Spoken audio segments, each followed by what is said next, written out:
Assalamualaikum warahmatullahi wabarakatuh. Kaum muslimin rahimani wa rahimakumullah.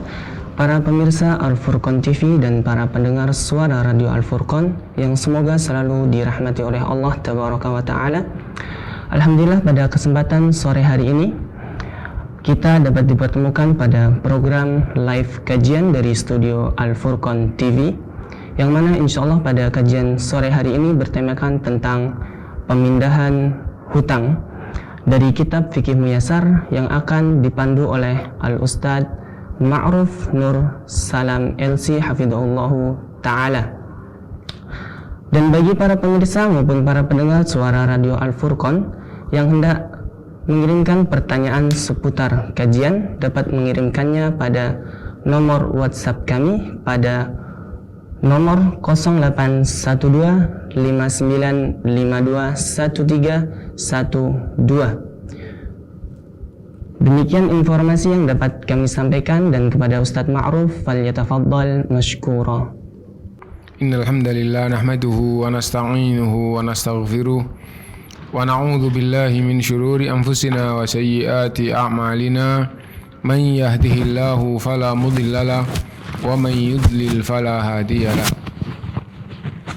Wa asyhadu an la ilaha illallah wahdahu la syarika lah wa asyhadu anna Muhammadan abduhu wa rasuluh. Ya ayyuhalladzina amanu taqullaha haqqa tuqatih wa la tamutunna illa wa antum muslimun. Ya ayyuhan nasu taqu rabbakumul ladzi khalaqakum min nafsin wahidah wa khalaqa minha zawjaha wa batha minhuma rijalan katsiran wa nisaa. Wattaqullaha alladzi tasaaluna bihi wal arham innallaha kana 'alaikum raqiba. Ya ayyuhalladzina amanu taqullaha wa qulu qawlan sadida yuslih lakum a'malakum wa yaghfir lakum dhunubakum wa man yuti'illaha wa rasulahu faqad faza fawzan 'azima. Amma ba'du, fa inna asdaqal hadithi kitabullah wa khairal hadi hadi Muhammadin sallallahu alaihi wasallam wa syarrul umuri muhdatsatuha wa kullu muhdatsatin bid'ah wa kullu bid'atin dhalalah wa kullu dhalalatin finnar. Ma'asyiral muslimin rahimakumullah, alhamdulillah kita bisa melanjutkan kajian kita dari kitab Fikih Muyassar, dan kita sampai pada al-hiwalah atau pemindahan hutang.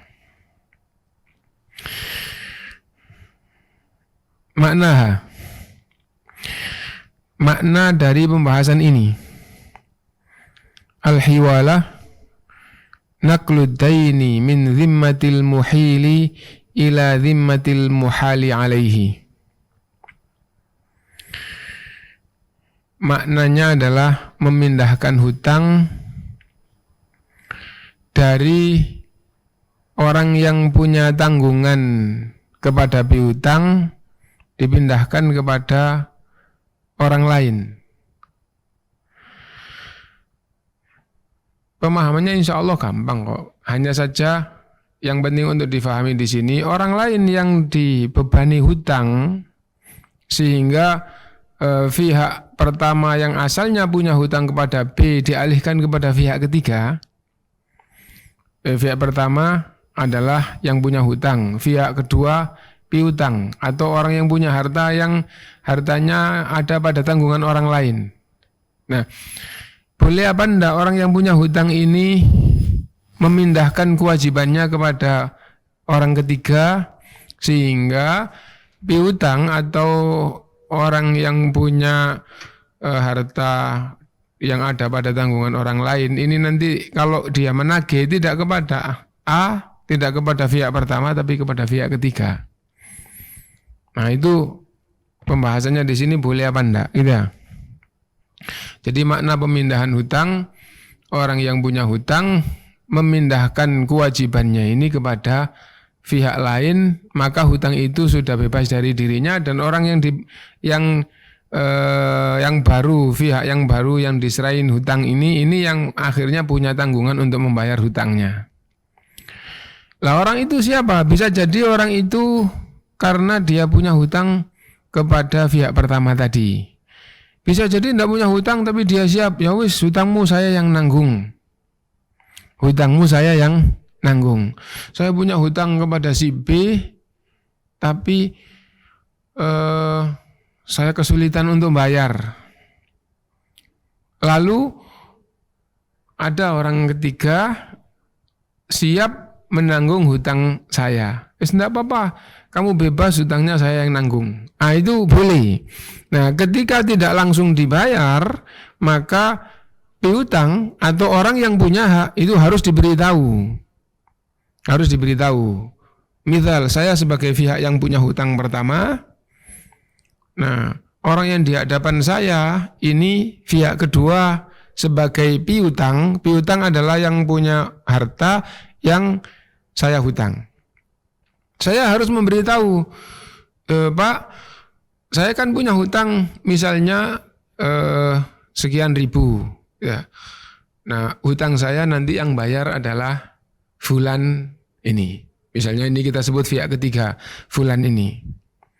Kalau dia setuju maka, oh iya enggak apa-apa, berarti kamu sekarang sudah lepas atau sudah bebas dari hutang. Yang punya kewajiban atau yang punya hutang, yang punya tanggungan sekarang pihak ketiga. Nah, piutang atau yang punya hak harus diberitahu. Nah, pihak ketiga ini siapa? Siapa aja, yang penting dia sebelum dibebani itu dia siap. Sebelum dibebani dia siap menerima beban itu. Nah, jadi itu. Dan piutang setuju. Piutang setuju. Nah, maka itu dibenarkan semuanya. Wahiyya masyru'atun lima fihi minal irfaq. Dan hiwala di dalam Islam itu disyariatkan. Diajarkan. Orang yang punya hutang dan dia kesulitan untuk membayar atau karena sebab tertentu, lalu dia alihkan beban hutang ini kepada pihak ketiga, supaya pihak ketiga lah yang membayar kepada pihak kedua yang punya hak. Ya, misalnya 10.000, 10 juta, ya, berapapun ya. Terus pihak yang ketiga ini siap. Kenapa? Mungkin karena pihak ketiga ini punya hutang kepada saya punya hutang kepada pihak kedua. Saya orang pertama punya hutang kepada pihak kedua, tapi orang ketiga punya hutang kepada saya dengan nilai yang sama. Pihak ketiga diomongin, kamu kan punya hutang saya misalnya 10.000. Nanti kalau bayar ke sana aja ya, karena saya punya hutang ke sana. Oh iya, tapi bilangin ke pihak kedua bahwa hak dia itu nanti saya yang bayar. Nah, akhirnya saya ngomong ke pihak kedua. Anda kasih tahu, orang ketiga itu punya hutang ke saya 10.000 dan saya punya hutang Anda sebagai pihak kedua 10.000. Nah, maka hutang saya alihkan ke dia, berarti saya sudah lepas dan yang akan bayar hutangmu dari saya adalah dia, pihak ketiga. Oh iya, enggak apa-apa gitu. Nah, setuju semuanya, maka itu dibenarkan. Dengan begitu, yang asalnya saya punya hutang kepada pihak kedua, pihak ketiga punya hutang ke saya akhirnya bebas. Kenapa? Saya punya hutang, tapi saya juga sebagai piutang, orang lain punya hutang saya. Akhirnya saya tidak punya hutang. Nah, dan itu adalah kebaikan, dan tidak ada dalam hal ini yang dirugikan. Pihak kedua tetap posisinya dia punya hak, ada yang berkewajiban bayar. Pihak ketiga yang asalnya hutang-hutang ke saya beralih gitu aja. Jadi tidak ada yang dirugikan dan saya diuntungkan. Apa diuntungkan? Tidak punya beban lagi karena itu, asalnya saya punya hutang di orang, sekarang saya sudah bebas. Nah, jadi ada maslahat yang diambil. Gitu. Tidak ada yang dirugikan dan ada kemaslahatan yang didapat. Nah, karena itu dalam hal ini diajarkan di dalam Islam. Dan ini mengandung kedekatan hati sesama tiga orang tadi itu. mengandung kedekatan itu. Oh iya, jadi waktu saya butuh saya hutang kepada si pihak kedua, gitu. Nah, saya tidak perlu lagi nagih kepada pihak yang ketiga, tapi pihak ketiga langsung ke pihak kedua. Nah, wa tabadulul masalih baina afradil ummah, dan ini adalah saling memberikan kemaslahatan. Saling memberikan kemaslahatan. Wa tasamuh wa tashilul muamalat, dan ini menunjukkan kelapangan satu dengan yang lain, dan ini memberikan kemudahan kepada orang lain. Itu ada yang tetap tidak dirugikan, ada yang mendapatkan kemaslahatan, dan itu adalah kebaikan. Adapun dalilnya an Abi Hurairah radhiyallahu anna Rasulullah sallallahu alaihi wasallam qala, dari Abu Hurairah radhiyallahu an, sesungguhnya Rasulullah SAW bersabda, idza utbi'a ay uhila, idza utbi'a ahadukum ala mali'in falyatba, apabila dipindahkan hutang salah satu kalian kepada orang yang siap membayarnya, maka hendaklah diterima perpindahan itu, hendaknya diikuti perpindahan itu.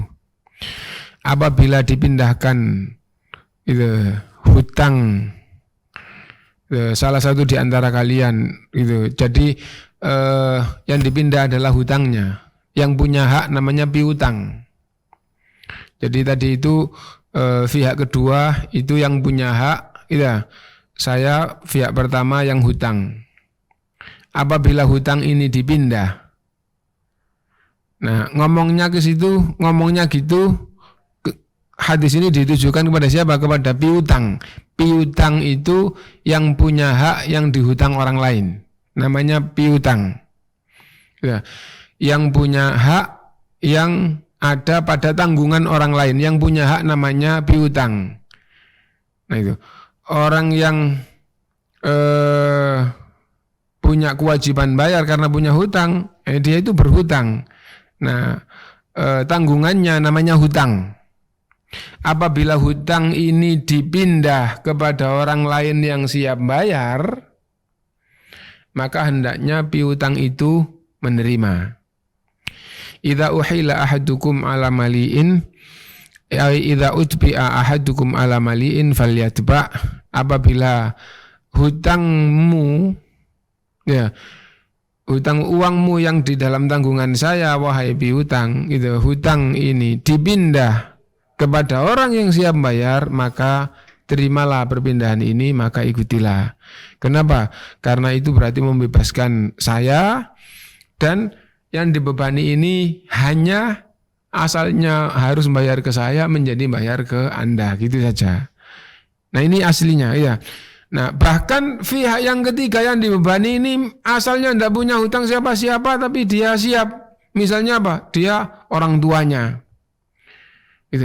Pak, saya punya hutang ke teman saya itu. Pak, bapak ya yang nanggung ya, yang bayar ya. Nah, bapaknya bilang iya nggak apa-apa, nanti bapak punya tak bayar. Nah, saya langsung ngomong ke pihak kedua, yaitu piutang, yaitu orang yang punya hak yang ada pada tanggungan saya. Ya. Pak, nanti yang bayar hutang saya bapak saya ya. Oh iya, enggak apa-apa. Nah, itu berarti saya sudah bebas. Bapak nanti kalau nagih jangan ke saya lagi, tapi nagih ke bapak. Nah itu. Meskipun dia bukan bapak, dia teman atau dia enggak siapa-siapa, tapi dia orang yang dermawan. Orang dermawan itu ya. Nah terus didatangi, Pak saya orang yang punya tanggungan sudah gitu dalam keadaan kayak begini, sudah sekian lama usaha tapi gak berhasil itu. Kalau bapak ada rezeki, tanggung hutang saya ke fulan itu. Oh iya, saya gak apa-apa, nanti kalau waktunya bayar saya yang bayar. Nah saya sampaikan ke piutang Pak ya, oh iya silahkan. Nah lalu saya sampaikan kepada pihak yang kedua yang punya hak yang dalam tanggungan saya, gitu Pak, itu hutang yang saya tanggung itu saya pindahkan ke bapak yang dermawan ini.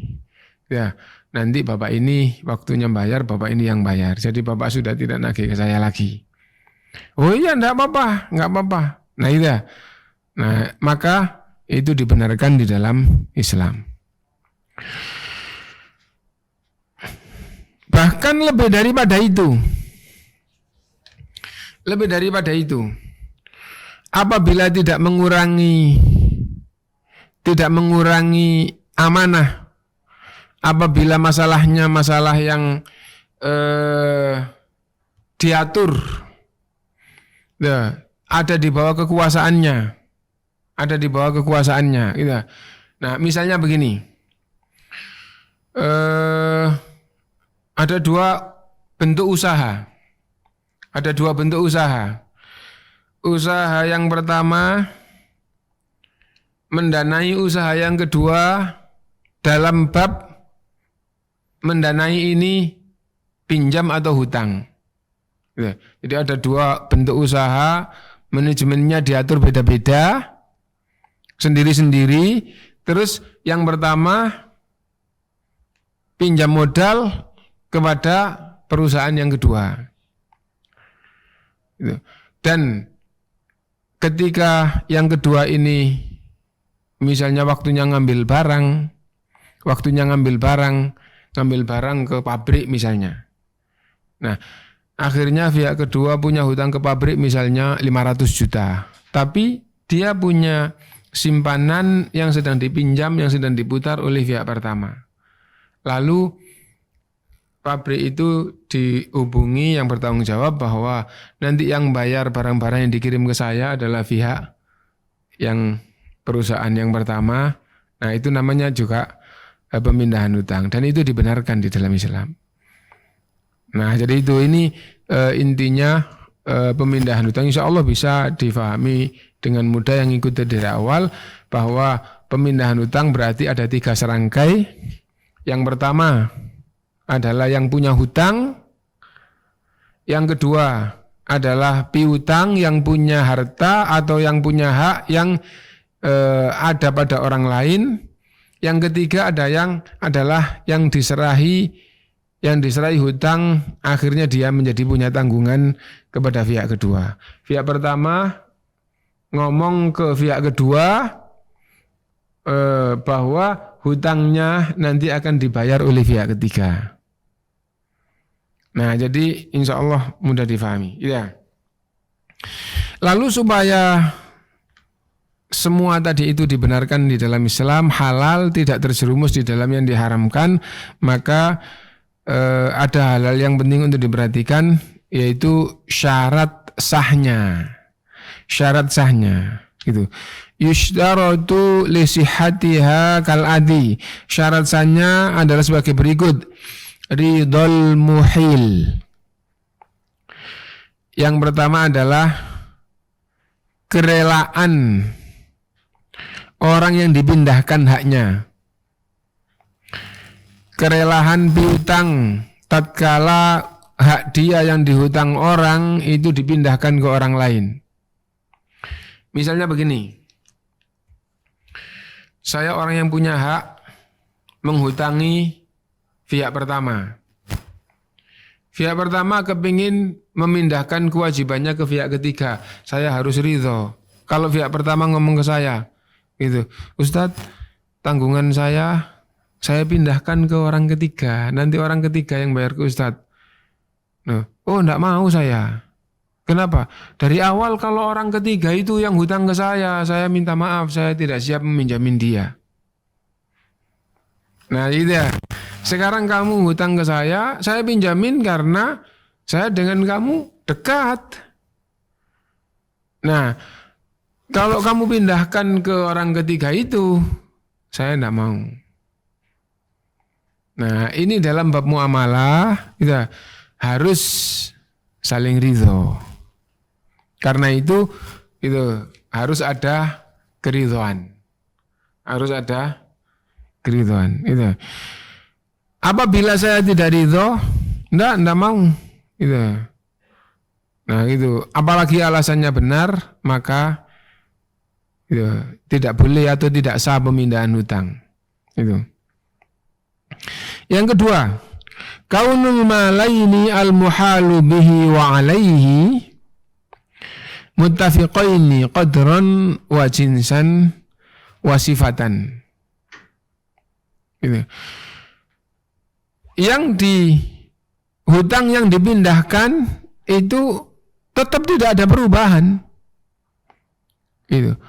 Misalnya uang ya uang, misalnya barangnya apa jelas, keterangannya, penjelasannya, ya intinya bahwa tanggungan yang wajib dibayarkan tatkala dialihkan pada orang lain ya harus betul-betul sempurna. Kenapa? Karena kalau menjadi ada tambahan gitu, kalau yang punya hak menjadi lebih kelebihan atau tambahan itu adalah riba. Kalau kurang dan tidak diridhoi itu dizalimi. Nah, karena itu hukum asalnya harus sama. Tidak boleh lebih, karena kalau jadi lebih nanti berarti itu tambahan dalam hutang itu riba. Lah kalau hutangnya 10 juta menjadi 9 juta dikurangi. Loh, saya punya tanggungan cuma 9 juta kok saya bayar 9 juta, nanti yang 1 juta kan tetap jadi tanggungannya harusnya seandainya tetap diridhoi. Nah, karena itu harus betul-betul sama.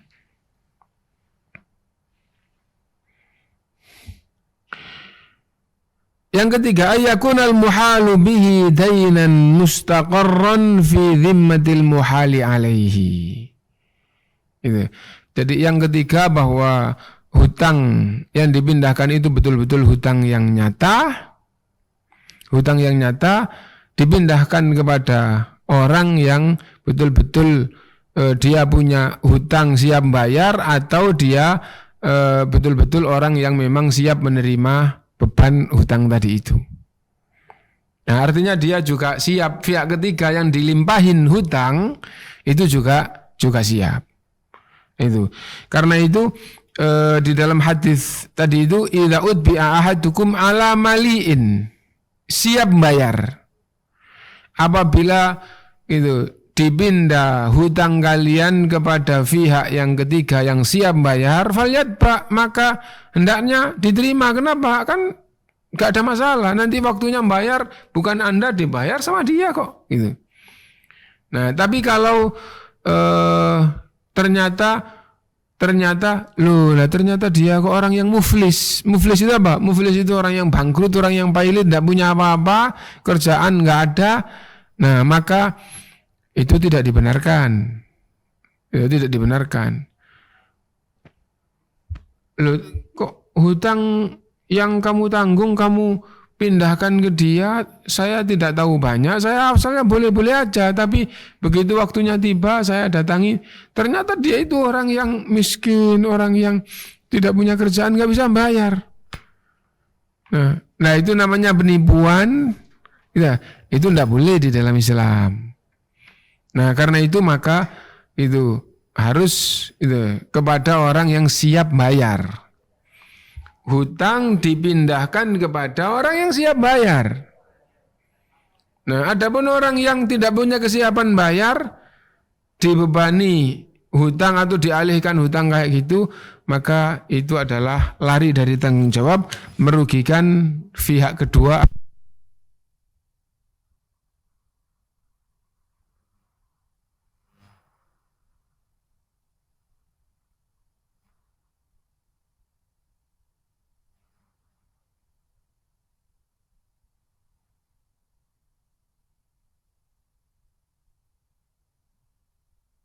Yang ingin menanyakan masalah ini atau masalah muamalah yang sudah kita pelajari itu, maka dipersilahkan karena pada hari ini ada sesi tanya jawab.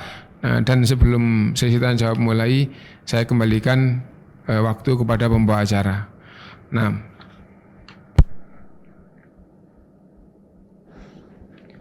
baik Ustadz, jazakumullah khairan atas pemaparannya. Dan akan kita bacakan pertanyaan yang telah masuk pada redaksi kita. Yang pertama yaitu dari Ramadhani di Surabaya. Assalamualaikum Ustadz. Apa hukum jual beli sistem kredit yang mana jika menggunakan sistem kredit harganya lebih mahal dari membayar kontan? Syukron. Jawabannya, jual beli kredit di dalam Islam boleh. Kalau beli kontan harganya 1 juta, di kredit atau dibayar misalnya dalam waktu setahun totalnya menjadi 1.300.000. Boleh apa enggak? Jawabannya kembali bahwa jual beli kredit di dalam Islam boleh. Seandainya barang itu dijual kontan 1 juta, dijual kredit 1.300.000, dibayar sampai setiap bulan sampai 1 tahun. Boleh apa enggak di dalam Islam? Boleh. Boleh. Apabila waktu transaksi itu jelas satu transaksi gitu. Saya mau beli kredit sama yang jual, ya jelas kredit berapa lama. Misalnya 1 tahun bayar setiap bulan 100.000, 12 kali berarti 1.200.000. Barang itu kalau seandainya kontan 1 juta boleh? Boleh. Yang penting waktu transaksi tadi itu jelas dari awal saya mau beli kredit, harganya berapa? Kalau 12 kali 100.000 kali 12. Dan kalau sudah deal, sudah jadi, transaksi sudah jadi, maka itu menjadi hutang, sudah jadi jual beli sudah sah, dan harga tadi itu jadi hutang. Setiap bulan dia harus bayar, setiap bulan bayar, setiap bulan bayar. Dan apabila ada halangan sehingga tidak bisa bayar, di dalam Islam tidak ada denda. Denda adalah haram karena denda itu riba. Nah itu. Dan apabila bisa bayar, nggak bayar, itu adalah dosa. Kenapa? Karena matlul ghani zulmun. Orang yang waktunya bayar bisa bayar, nggak bayar, itu kezaliman. Nah, intinya bahwa jual beli kredit dalam Islam itu boleh, meskipun harga menjadi lebih mahal. Nah,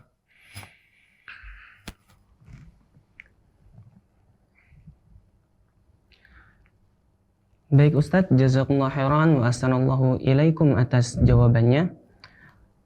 Pertanyaan selanjutnya, Assalamualaikum Ustadz. Waalaikumsalam warahmatullahi wabarakatuh. Teman Ana bikin status WA menjual pakaian dengan menggunakan sistem pre-order, yaitu dia menampung terlebih dahulu pesanan selama 1 minggu. Setelah pesanan terkumpul, dia baru membeli barang yang dijualnya dengan uangnya dahulu. Setelah barang sampai, baru pembeli membayarnya. Dari Saudara Taruna di Indramayu. Tafadhol Ustaz. Mengumpulkan uang, setelah mengumpulkan uang dibelikan barang, setelah itu baru dijual kepada pembeli. Boleh apa enggak? Boleh seperti itu. Adapun waktu di awal menawarkan barang untuk dijual belikan, dia belum punya barangnya, itu tidak boleh. Adapun apabila hanya sekedar gambar dan penjelasan, siapa yang membutuhkan barang seperti ini, saya siap mengadakan. Nah, siapa yang ingin beli barang seperti ini, nah saya siap mengadakan. Barangnya di saya belum ada, insya Allah seminggu, insya Allah 2 minggu, insya Allah waktu yang ditentukan ingin berapa, itu boleh. Kenapa? Karena terus terang. Adapun itu mengiklankan barang seolah-olah barang itu sudah dimiliki, terus saya beli barang itu, ternyata penjualnya belum punya barangnya, itu haram. Kenapa? Karena Rasulullah SAW bersabda, la tabi ma laisa indak. Kamu tidak boleh menjual barang yang belum kamu punya. Menjual di sini adalah mentransaksikan. Tapi kalau hanya sekedar iklan gambar, konsumen difahamkan bahwa barangnya belum ada. Kalau Anda kepingin beli, gitu, nah seminggu, barangnya saya kirimkan. Nah kalau gitu, nah kalau seandainya ya saya beli, nah harus langsung dibayar. Kalau sudah dibayar, maka konsumen atau pembeli itu pembeli itu punya hak yang menjadi tanggungan penjual tadi itu. Dalam waktu yang ditentukan, barangnya telah jelas, keterangan barangnya juga telah jelas. Adapun apabila difahamkan konsumen itu bahwa barangnya belum ada, tidak apa-apa, 1 minggu siap. Nah, uangnya kapan? Uangnya juga 1 minggu. Kalau barang ada saya bayar. Tapi transaksi ini dikatakan bukan sekedar pesan tapi deal. Deal ya. Nah, maka itu justru haram. Kenapa? Karena Rasulullah SAW bersabda, hutang dengan hutang itu adalah haram. Nah, Rasulullah SAW anbai'il gali bil gali. Rasulullah SAW melarang jual beli yang sesungguhnya itu adalah hutang dengan hutang. Atau langsung diartikan jual beli hutang dengan hutang. Maksudnya jual beli hutang dengan hutang itu bagaimana? Barang yang dijual belum dimiliki, dalam tanggungan yang menjual, dan harga yang harus dibayar oleh pembeli juga belum dimiliki atau belum dibayarkan, terus transaksinya dikatakan sudah jadi. Nah, maka itu namanya jual beli hutang dengan hutang dan itu haram. Itu haram. Di dalam Islam itu yang ditransaksikan, yang dijual belikan atau yang ditransaksikan dalam jual beli itu ada 3. Barang uang masuk di dalam bab ini. Kenapa? Karena uang kan ada bendanya. Barang yang ada bendanya, uang dan barang biasa masuk di sini. Yang kedua jasa. Yang ketiga adalah hutang. Ini bisa ditransaksikan. Nah, dari 3 ini akan jadi 6 bentuk transaksi. Bagaimana? Yaitu barang dengan barang. Barang dengan barang. Uang masuk barang. Uang dibelikan motor, namanya barang dengan barang. Jual beli barang dengan barang. Gitu. Emas dengan sapi misalnya, hewan. Beli emas, beli sapi dibayar dengan emas. Boleh itu namanya jual beli barang dengan barang. Yang kedua, barang dengan jasa. Buatkan saya sumur. Ya. Oh iya Pak, sampai jadi ya? Iya, berapa? 10 juta. Iya, ini uangnya 10 juta, terus dia buatkan sumur. Itu namanya barang dengan jasa. Nah, enggak hanya buatkan sumur, jasa itu macam-macam gitu. Itu uruskan kepentingan saya ini, saya bayar 10 juta. Oh, siap. Itu namanya barang dengan jasa. 10 juta itu barang, pengurusan yang dia yang mengerjakan tadi itu adalah jasa. Yang ketiga, barang dengan hutang. Barang bisa uang ya, uang dengan hutang atau barang dengan hutang. Bagaimana barang dengan hutang gitu? Pak, motor sampean tak belinya 10 juta. Iya, ini motornya. Uangnya kapan? Uangnya mana? Uangnya 6 bulan yang akan datang, Pak. Oh iya, enggak apa-apa. Itu namanya barang dengan hutang. Ya, jual beli itu. Yang satunya barang, yang satunya hutang. Berarti barang dengan barang, barang dengan jasa, barang dengan hutang. Terusnya yang keempat, jasa dengan barang kan tadi sudah. Jasa dengan barang kan sudah ya. Jasa dengan jasa. Bagaimana jasa dengan jasa? Itu. Saya butuh meja belajar. Ya. Nah, saya minta kepada orang yang pandai buat meja. Itu, Pak, tolong buatkan saya meja belajar. Oh iya, tapi saya misalnya orang itu saya butuh apa misalnya gitu. Saya butuh intinya ada sesuatu yang saya ahli. Misalnya kalau misalnya sama-sama keahlian gitu. Saya butuh sumur misalnya. Nah, dan Bapak kan punya orang-orang yang pandai buat sumur. Nah, jadi Bapak saya buatkan meja dan saya minta dibuatkan sumur. Ah iya, nah kan jasa dengan jasa. Dia membuatkan saya meja, saya membuatkan dia sumur. Nah, itu namanya jasa dengan jasa. Yang kelima, jasa dengan hutang. Jasa dengan hutang. Pak, buatkan meja yang bagus. Iya, harganya berapa? 2 juta. Iya, tapi 2 juta saya bayar tahun depan ya. Oh iya, nggak apa-apa. Terus dia membuatkan, saya punya tanggungan tahun depan bayar 2 juta. Nah, itu barang dengan jasa dengan hutang. Dan yang terakhir, ya, hutang dengan barang sudah, hutang dengan jasa sudah, yang terakhir hutang dengan hutang. Hutang dengan hutang. Bagaimana hutang dengan hutang? Misal saya butuh laptop yang speknya kayak begini, yang lebar layarnya LCD-nya kayak gini, sebesar ini. Nah, speknya kayak gini, harganya berapa? 10 juta. Oh, tapi barang itu 1 bulan lagi baru keluar, Pak. Iya, enggak apa-apa. Uangnya setengah tahun lagi.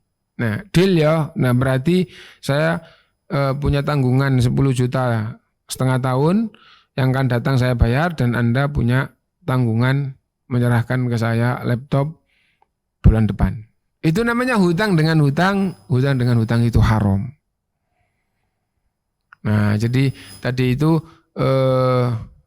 pertanyaan yang ditanyakan tadi itu enggak apa-apa, yang penting itu antara konsumen dengan penjual itu jelas, barangnya ada atau enggak ada.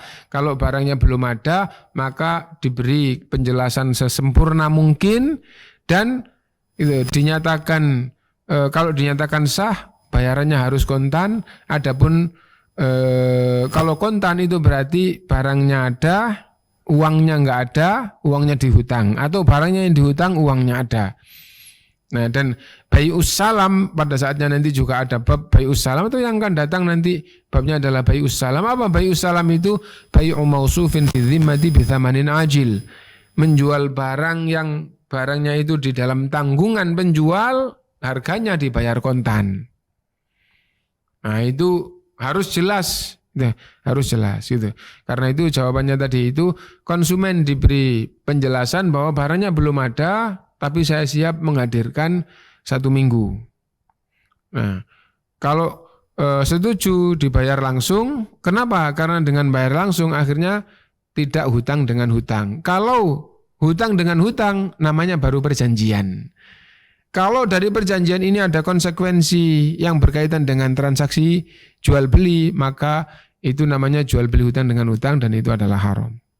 Mudah-mudahan bisa difahami karena penjelasannya tadi itu cukup panjang dan melebar. Nah,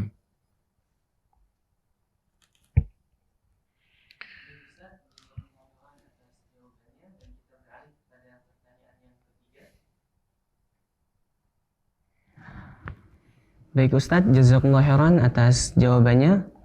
Dan sekarang kita beralih kepada pertanyaan yang ketiga dari Abdullah di Jakarta. Ustadz, bagaimana menurut Ustadz tentang sistem pegadaian yang ada di negara kita ini, yang mana kita ditarifkan biaya penitipan barang kita, yang mana akhirnya akan menaikkan nominal uang yang dipinjam. Kepada Ustadz, falyatafaddal mashkura.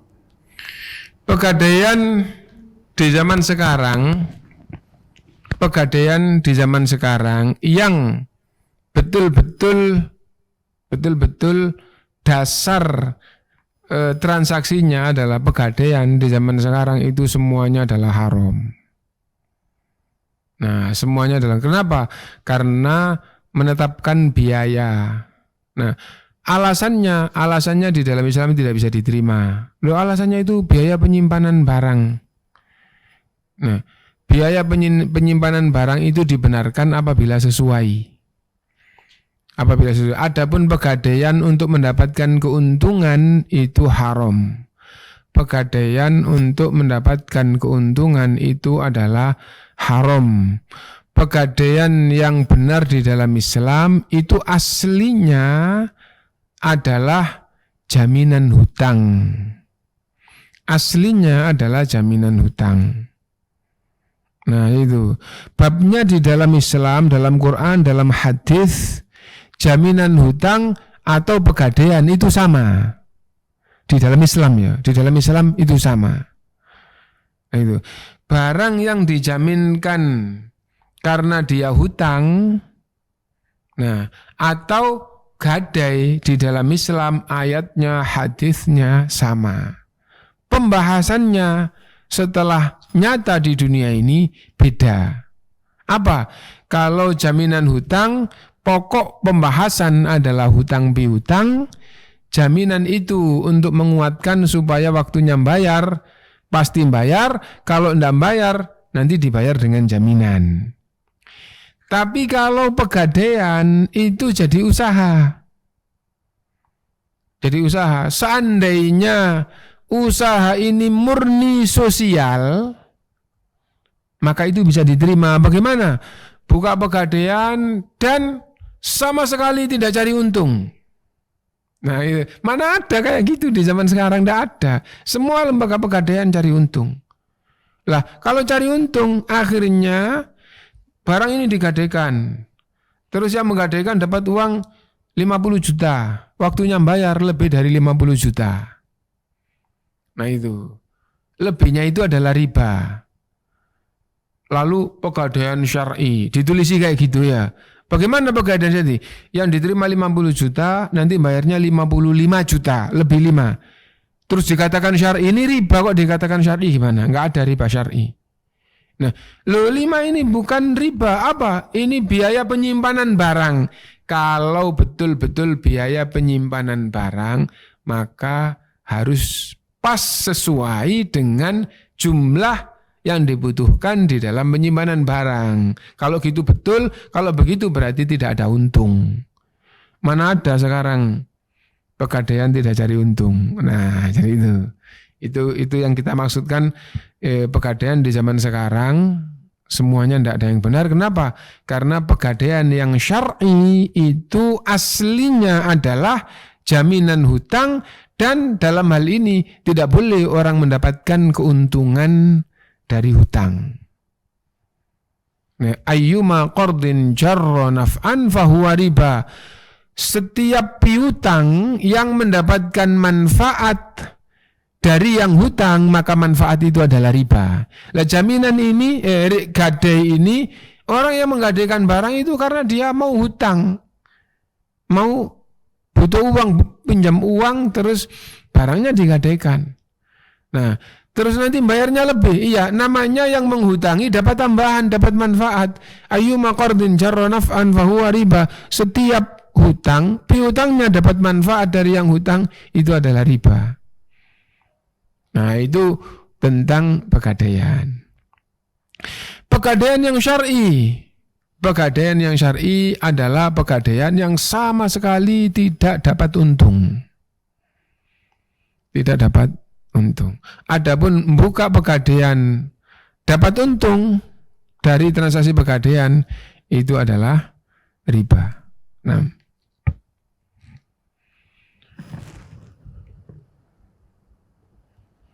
baik Ustadz, jazakumullah khairan wa ahsanallahu ilaikum atas pemaparannya serta jawabannya. Demikian kaum muslimin rahimani wa rahimakumullah, kajian pada sore hari ini, dan kami ucapkan jazakumullahu khairan atas pemirsa Al-Furqan TV serta para pendengar suara radio Al-Furqan TV, suara radio Al-Furqan. Dan semoga Allah tabaraka wa ta'ala memberikan kita barokah pada ilmu yang telah kita raih pada sore hari ini. Wa akhiru da'wana alhamdulillahirabbil alamin wa sallallahu ala nabiyyina Muhammadin. Wassalamualaikum warahmatullahi wabarakatuh.